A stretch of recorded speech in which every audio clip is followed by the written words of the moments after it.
Magandang araw. Isang butihing guro si Melinda. High school ang kanyang tinuturuan. Mabait at maalalahanin siya sa kanyang mga estudyante. Dalawa lang silang magkapatid ni Roderick. Mayaman sina Melinda.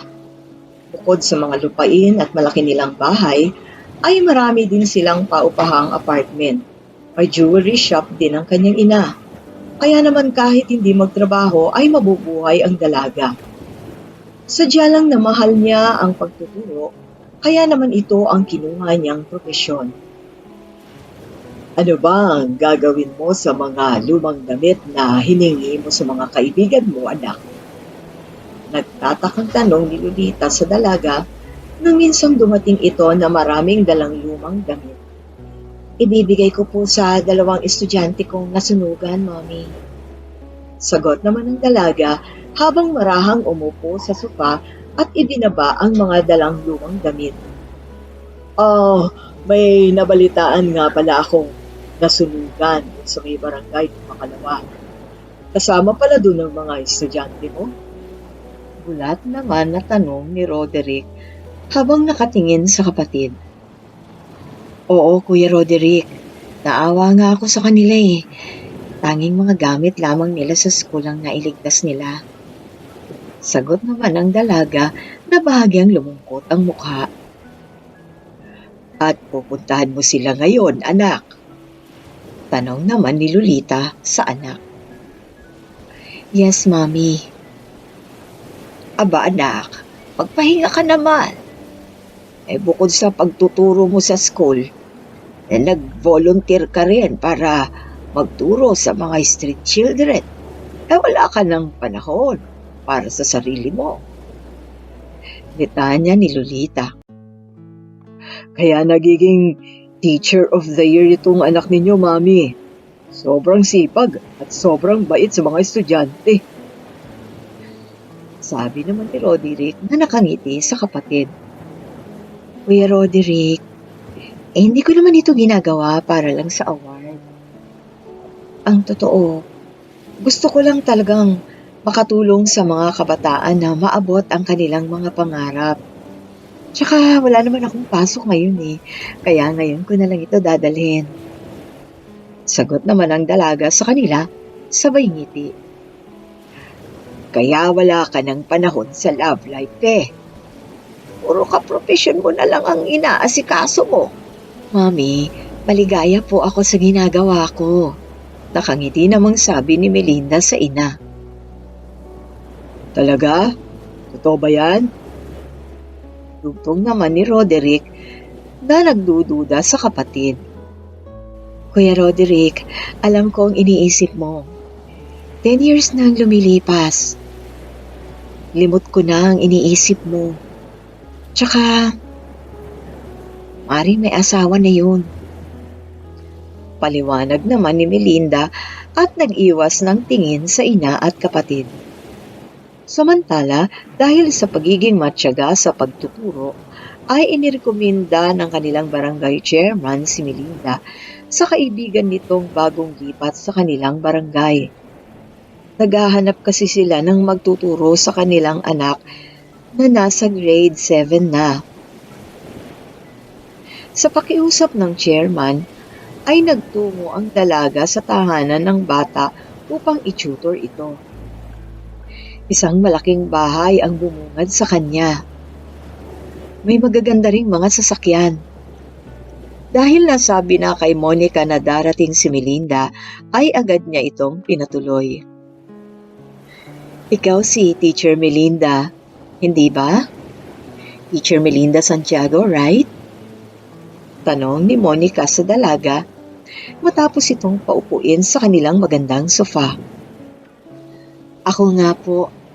Ako po yung sinabi ni Chairman, Ma'am Monica. Magalang namang sagot ng dalaga sa magandang babaeng maraming alahas na suot. Mukha itong matanda lamang ng kaunti kay Melinda. Pwede ba? Monica na lang ang itawag mo sa akin, Melinda. Para magkapalagayan naman tayo ng loob. Ikaw ang bahala, Monica. Sabi mo anak mo ang tuturuan ko? Tanong ng dalaga na nakaupo na sa tabi ng ginang. Yes, Cindy is now in grade 7, although she's only 11. Matalino siya, sabi ni Monica na mukhang ipinagmamalaki naman ang anak. Matalino pala. Kung ganon, ano pa ang ituturo ko sa kanya? Nagtataka namang tanong ni Melinda. Actually, nagbago siya nang maging grade 7 na siya.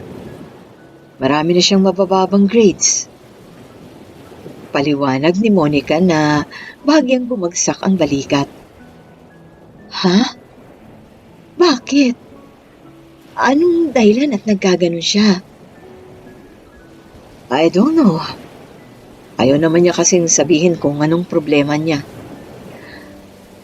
Melinda, alalayan mo sana ang anak ko sa mga subject na nahihirapan siya. At sana malaman mo rin kung anong problema niya. Masyado kasi kaming busy ng ama niya. Kaya hindi namin siya masyadong nakakausap. Pagtatapos na paliwanag ni Monica at isinama na nga niya ang dalaga sa kanilang study room. Doon ay ipinakilala niya si Cindy sa kanya. Cindy, ano-ano bang subject na nahihirapan ka? Para naman masimulan na kitang turuan, sabi ng dalaga sa batang malungkot na nakatingin lang sa kanya. Noon ay silang dalawa na lamang ang nasa study room. I don't need a tutor. Malungkot na sabi ng bata. I don't want to study anymore. Malungkot pa niyang dagdag. Pero bakit? Alam mo, hindi lahat ng bata nabibiyayaang makapag-aral na katulad mo. Maswerte ka, Cindy. Paliwanag ng dalaga. Tsaka, hindi mo mapatatakbo ang mga business niyo someday kung hindi ka makakatapos ng pag-aaral. Tugtong pa niya.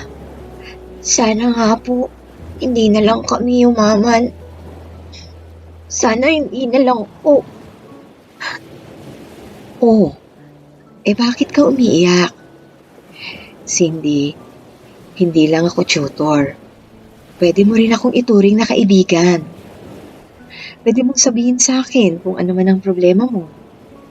Sabi niya sa bata, sabay lapit sa tabi nito. Umiyak lamang sa kanya ang bata at hindi nagkwento. Ganon pa man, ay sinikap niyang ipadama sa bata na siya ay kaibigang handang makinig dito. Hindi niya sinabi kay Monica ang nangyari. Ngunit iniwan niya kay Cindy ang kanyang address at cellphone number. Pwede mo akong puntahan o kaya tawagan kapag kailangan mo ng tulong ko o kaya kapag kailangan mo ng kausap. Pwedeng gawin mo yon kahit anong oras. Sabi niya sa bata na hinawakan ang balikat nito. Para namang naapektuhan siya sa nakita sa bata. Hanggang sa dumating siya sa kanilang tahanan, ay malungkot pa rin siya. At napansin yon ni Lolita. Problema pala ng bago mong estudyante ang dahilan, kaya ka malungkot anak, sabi ni Lolita sa anak habang umiinom ito ng juice. Naawa po ako sa kanya, Mami. Kahit hindi niya sabihin, nararamdaman ko pong tungkol sa parents niya ang problema niya. Nabanggit kasi sa akin ni Monica na may pagkakataong lagi silang busy. Hindi umuwi ang asawa niya dahil may babae raw po yun. Kwento ng dalaga sa ina. Maaring ang tama ka anak. Siguro, porke naibibigay nila ang lahat ng gusto ng bata, akala nila sapat na yun. Maring nakalimutan nilang ang kanilang panahon at pagmamahal ang higit na kailangan ng kanilang anak. Tingin ko nga po, Mami, sobrang nabuhos ang panahon ni na Monica at Alex sa pagpapaunlad ng kanilang kabuhayan.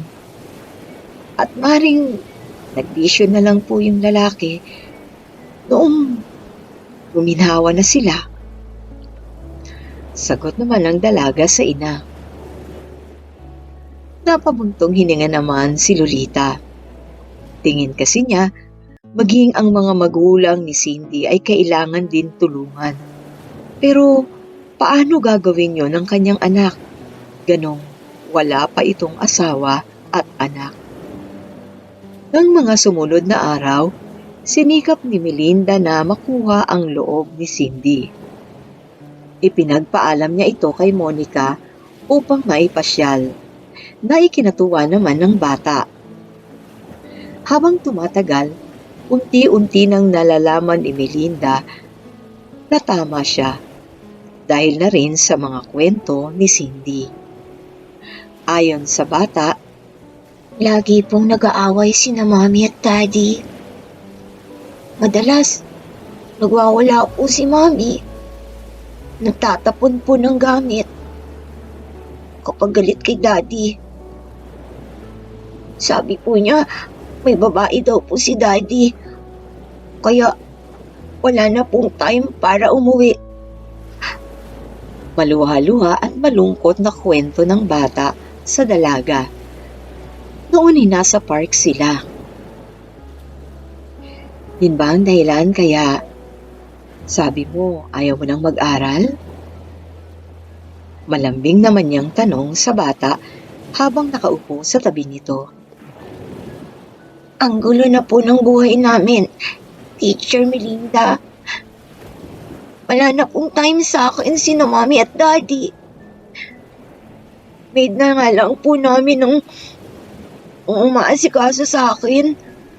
At saka si Uncle, minsan-minsan, nagpupunta po siya sa school para umattend po ng parents meeting.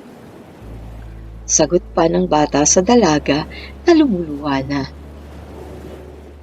Hayaan mo, kakausapin ko sila. Ginawa na po yun ni Uncle, Teacher. Pero di naman po sila nakinig. Nagalit pa nga po sila sa akin dahil nagsumbong daw po ako. Dagdag pa ng bata. Sinikap naman ni Melinda na maaliw ang bata ng hapong yon. Sinabihan din niya ito na huwag magtatanim ng galit sa mga magulang at laging ipanalangin sa Diyos ang mga ito. Nang gabing yun naman, ay nahirapang makatulog ang dalaga. Isang alaala ang nagbalik sa kanyang isipan. Si Gregory, ang boyfriend niya ng 3 taon. Nakipag-break ito sa kanya nang tumanggi siyang pakasal sa binata. Hindi pa kasi siya handa noon.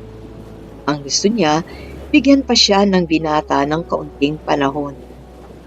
Pero nagdamdam pala ito at isang breakup letter na lamang ang dumating sa kanya. Mula noon, wala na siyang naging balita pa sa lalaki hanggang sa lumipat na rin sila ng tirahan. At lumipas pa nga ang 10 taon.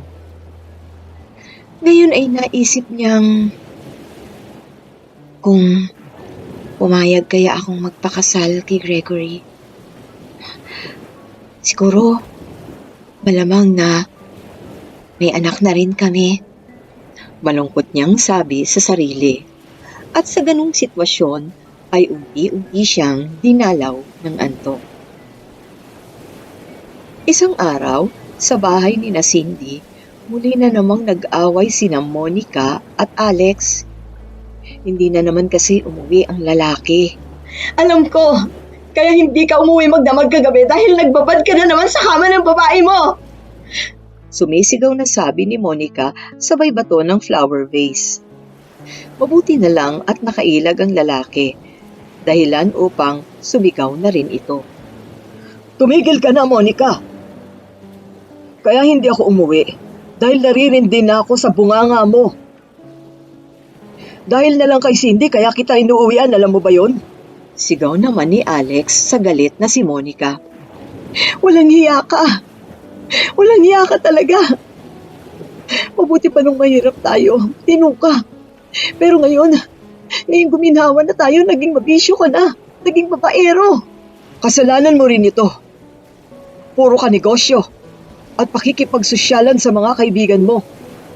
Kahit ang anak natin, pinabayaan mo na sa mga katulong.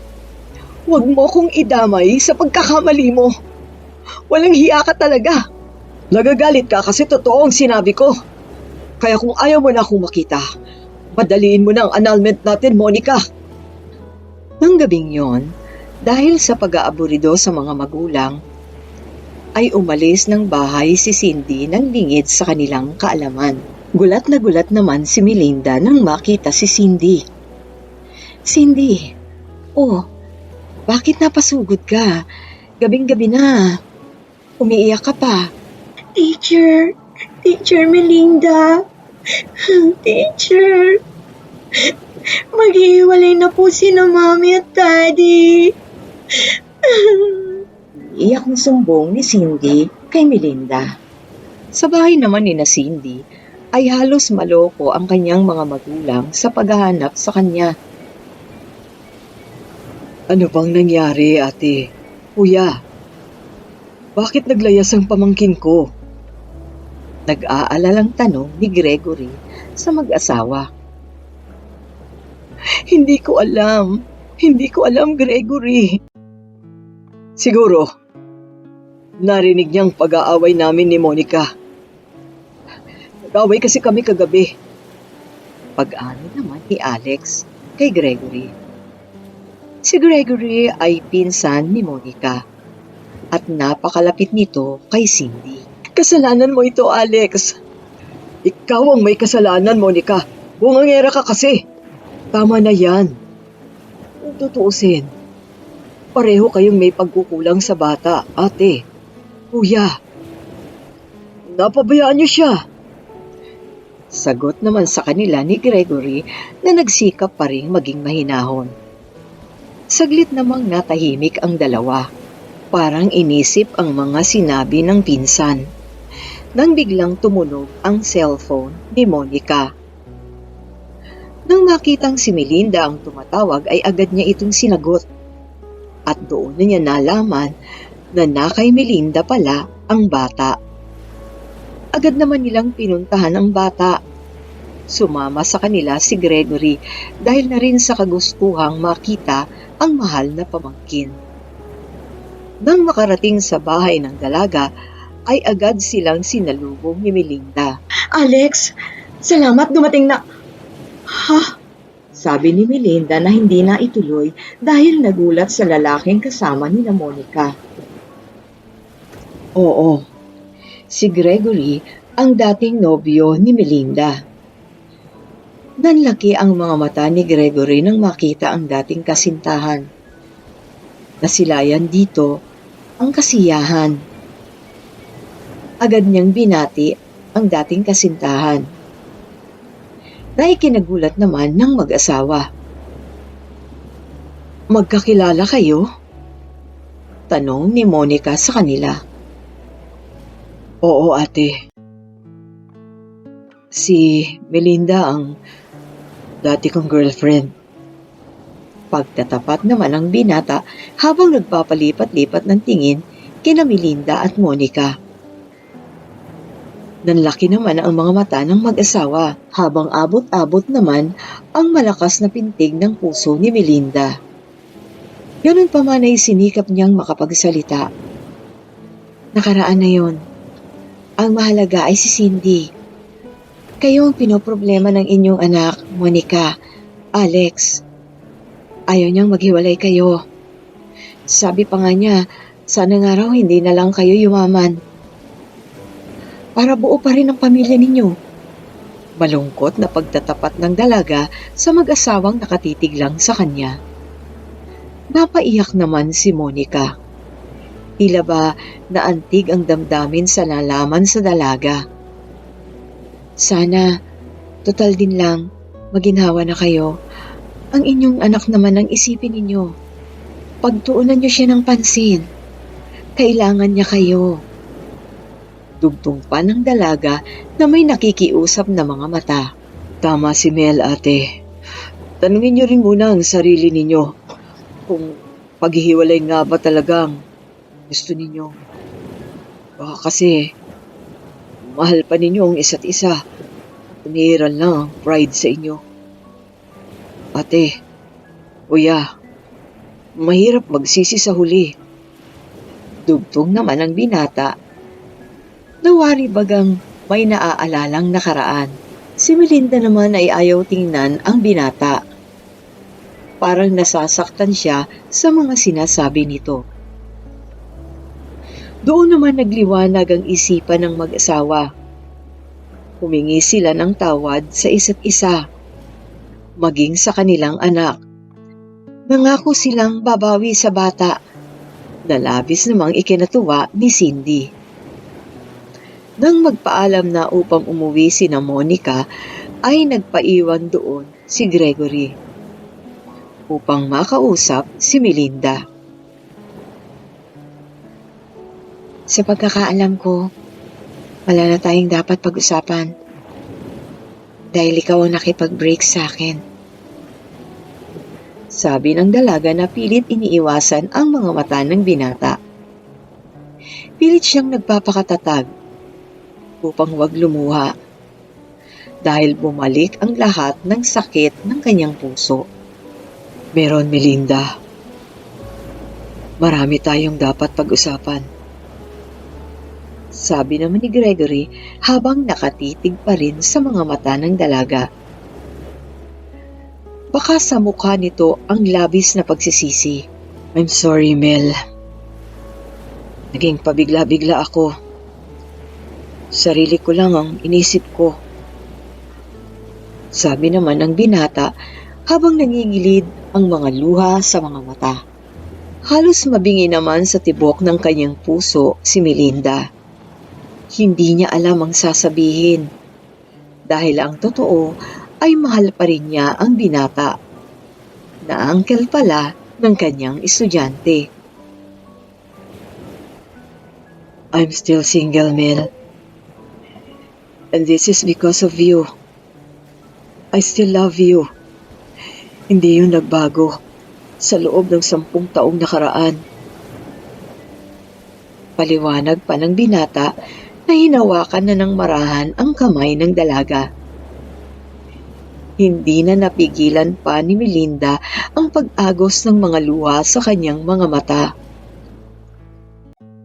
Gregory? Sabi naman ng dalaga habang lumuluha. Agad namang pinahid ng binata ang mga luha ni Melinda. Ibig bang sabihin ng mga luhang yan, mahal mo pa rin ako? Hindi agad nakasagot si Melinda. Ngunit sa huli ay sinabi pa rin niyang, Oo, Gregory. Mahal pa rin kita. At hindi rin nagbago ang damdamin ko. Sa kabila ng 10 taon nating hindi pagkikita. Ang sagutan ng dalawa pagkatapos ay nagyakap ng mahigpit. At muling nagsalita ang binata. Ngayon ba, Mel? Payag ka nang magpakasal tayo? Nagniningning ang mga matang sabi ni Gregory sa dalaga dahil matagal na niyang pinangarap na sabihin yon. Oo, Gregory. Payag na ako. Puno ng kaligayahang sabi ni Melinda. Pagkarinig nun ay muli siyang niyakap ng lalaki at marahang hinagkan sa mga labi nito. Tuwang-tawa naman si Lolita sa nakita. Alam niyang sa pagkakataong ito ay hindi na mag-iisa pa ang kanyang anak. Mabilis naman ang naging pagsasaayos sa kasal ng dalawa. Ayaw na kasing maghintay pa ng matagal ni Gregory. Nang sumapit ang araw ng kanilang kasal, ay ganoon na lamang ang kanilang kaligayahan. Dahil lubos na nilang napatunayang muli silang pinagtagpo ng Diyos dahil sadyang para sila sa isa't isa. Makalipas ang 1 taon, ay isang sanggol na lalaki ang ibiniyaya sa kanila ng Diyos.